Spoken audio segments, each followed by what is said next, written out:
Bitcoin and weak frequency signals, bypassing network censorship with radio.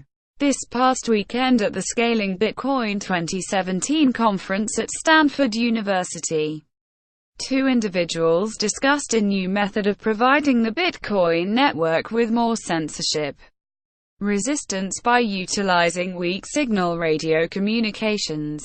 Stanford University's Elaine Ou and the computer scientist Szabo introduced a project they are testing which secures consensus proofs with weak-signal radio propagation. Tethering Bitcoin to weak-signal radio for Network ResilienceBitcoin is a fascinating network of verification nodes all working together to secure the blockchain and its tethered sets of consensus proofs.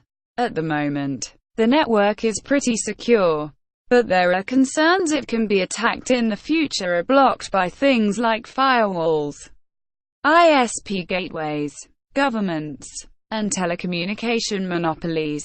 During the Scaling conference this past weekend, researchers Szabo and Elaine Ou explain how the Bitcoin network could be oadcasted utilizing weak signal propagation through radio. Oadcasts. The two researchers are currently testing and developing the radio-based platform. Stanford University's Elaine Ou and computer scientist Szabo left discuss Bitcoin and radio. Oadcasts. Weak-signal radio communications started coming to life around 2008 when the developer Joe Taylor open-sourced Whisper, a weak-signal propagation reporter.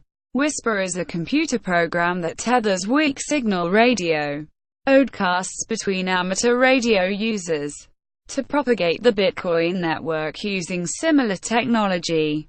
Szabo explains the goals are long-range oadcasts with a relationship tied to the radio community.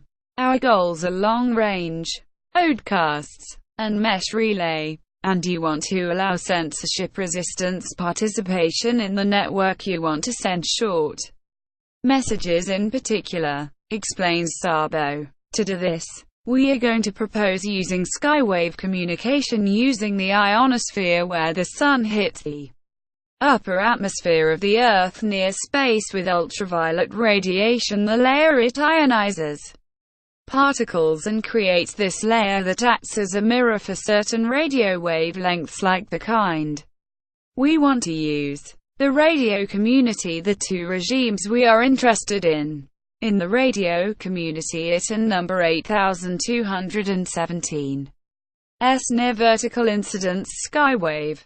This is the 70-degree angle there. It and number 8217 S nearly vertical. You get a range of about 500 or 600 kilometers. The most reliable frequency are 4280 meters. That and number 8217 S what we and number 8217. Retargeting. Testing the weak signal broadcast modulator. Following Szabo's introduction to the project, he then gives the mic to Stanford University's Elaine Ou, who reveals more about the protocol design and signal processing. The researcher explains any digital data can be transmitted over radio waves and her work focuses on binary phase shift keying. The decision to use phase shifting is because the technology confines bandwidth efficiently and keeps it out of the way of other communications. Elaine Ou details the team used a new radio flow graph to exemplify the modulator they used in testing. We set up a simple loop-back test using 70 cm antennas for the transmitter, and we used a Hacker RF1 and number 8221. The Stanford researcher explains, and number 8220. Then we ran the transmitter off of a 21-inch Bitcoin computer with DIDN and number 8217. Note that the 21 computer was going to turn into a $400 paperweight. But we planned to package Bitcoin protocol messages over radio. And number 8221. We did a loopback test and we added an additional block that injects Gaussian white noise, and we can estimate the expected bit error rate versus the signal-noise ratio.